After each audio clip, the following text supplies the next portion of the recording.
All right, finished up Thursday's practice and ready to head to Tupelo, Mississippi. Elvis Presley was born there. Did you know that? Yes. I needed a second. All right, okay. All right. Yeah, that's true. Yeah. Abraham Lincoln, Elvis Presley, same stuff with you. Yeah. It's that long ago. All right, let's roll. Hey, Brian, how is Mason Taylor and Omar Speights doing? And also, Caleb Jackson, are you going to keep him deep on the kickoffs? I know the first week he played off, but he played deep this week. What did you see in his kickoff returns that you like? Mason is made progress. He was out there today on the ground running. So, I mean, I think we had him at questionable. I would say he's a game-time decision. So where is that? I think he's still questionable. We're going to have to see him move around and see what he looks like in pregame. Omar is not as far ahead. We're going to bring him. We're going to dress him out and see what he looks like, but I'm less optimistic about him. But we'll see what happens. He's still got 48 hours, and if he can make the same kind of, progress that Mason did, we got a chance. But I would say he's probably more in the doubtful range, using the scale that I've put out there. Yeah, I mean, we like how hard he hits it, right? I mean, to me, you're fighting for the 25. You can fair catch and get to the 25 every time, or you can fight to break a couple of tackles. And we like his physicality, his ability, to break a tackle. You break a couple of tackles on kickoff return, you got a chance to get that thing out into some pretty good field position. Coach, now with Omar's status a little bit, I guess, in question, does that mean Greg Penn's just going to get a lot more snaps, or does that mean Harold's going to have to play a little bit more inside in this game? No, we'll activate Wes Weeks, Whit Weeks, Greg Penn, Christian Braithwaite. Those will be the guys that will work the inside. And then Harold will obviously be the guy that we move around. Up here. Hey, Coach. Looking back at Arizona, Mississippi State last week, did you see any kind of ways that Arizona attacked that defense that you guys might try to as well? Yeah, I mean, Jed Fish is an outstanding football coach. He's a really good offensive mind. I mean, they had some really good schemes. I don't know that Jed would say that they executed at the highest level. They had 5 turnovers and still had a chance to win the football game. But, yeah, they did some pretty good things. Look, they're a very difficult defense to go against because it's unconventional, a lot of the things that they do. But at the end of the day, you still have to be able to stay balanced against them. If you're not balanced against them and you can't pick up their pressures, it's a long day. What we were able to do in the second half is pick up some of their pressures, get the ball out, make a couple of big plays. The big one-on-one fade to Neighbors last year was big for us. We were able to hit a big run, a couple of third down situations where, we were able to, get out of some plays and get into, higher percentage throws against their pressure. So you've got to be able to manage your offense. And I think Arizona, turned the ball over. And then when they got into a good run in the second half, it's when they took care of the football. It'll be the same thing for us. We got to take care of the football. We make good decisions on offense, especially at the quarterback position. We should be able to have some success. Coach over here.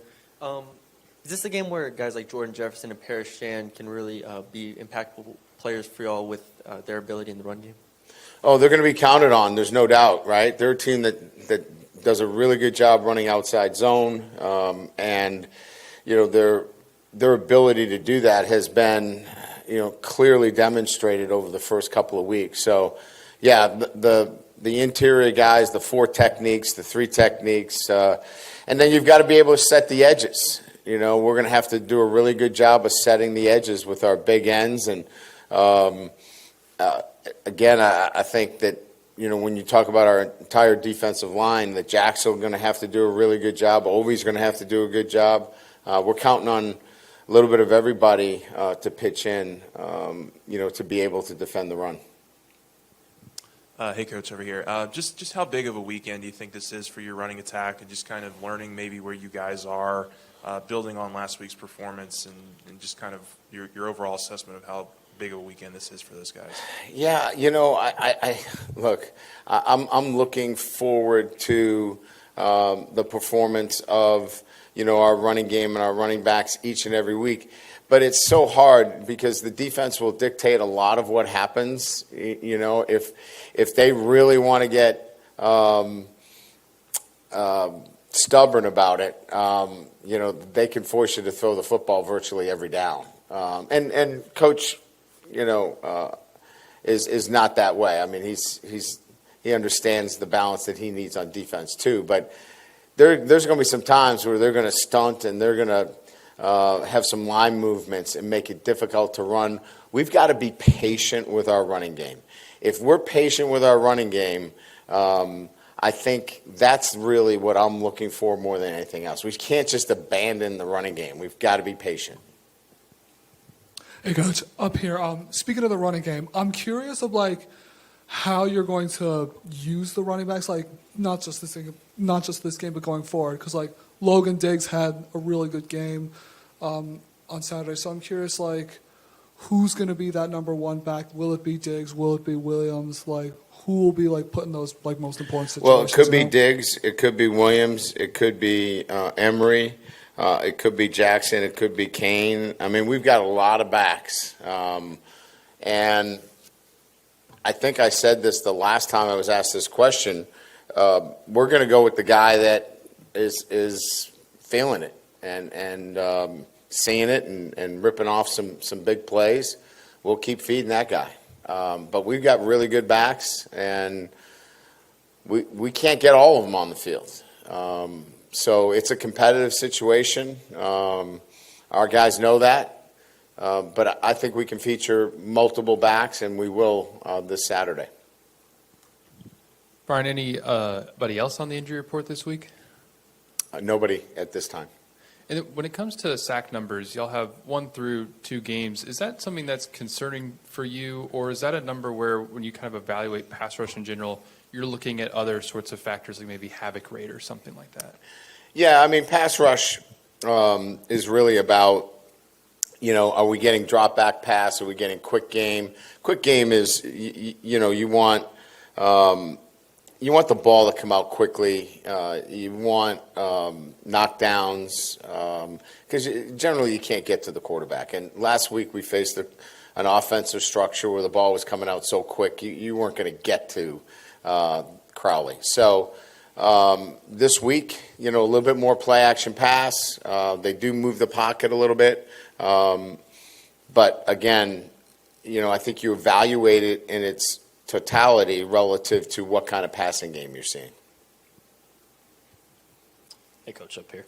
About the vertical passing game. Saw flashes of it in the last game against Grambling State. How confident are you guys that you can continue to hit on those big plays against maybe some better athletes and better defenses? Well, I think we did against Florida State. I mean, we just we weren't consistent enough for 4 quarters. We've got good players. We can push the ball down the field. If you're going to run, double cloud and drop 8, it's a little bit harder to get the ball down the field. But we'll manage what we see, and when we get the opportunity, if we get man coverage, we should win some matchups. Every college football team has to. So, I guess my answer would be we feel very confident going into any game that our passing game can stretch the field and generate big plays down the field. Hey, Coach, for Mason Taylor, maybe not quite at 100%, who else in that tight end room do you think could possibly step up in a game like this? Well, we're going to play all freshmen at that position right now. So, Mark Way is going to play there. We're going to play KP is going to play there a little bit. Who am I missing? Galbraith. Who else? Is somebody else?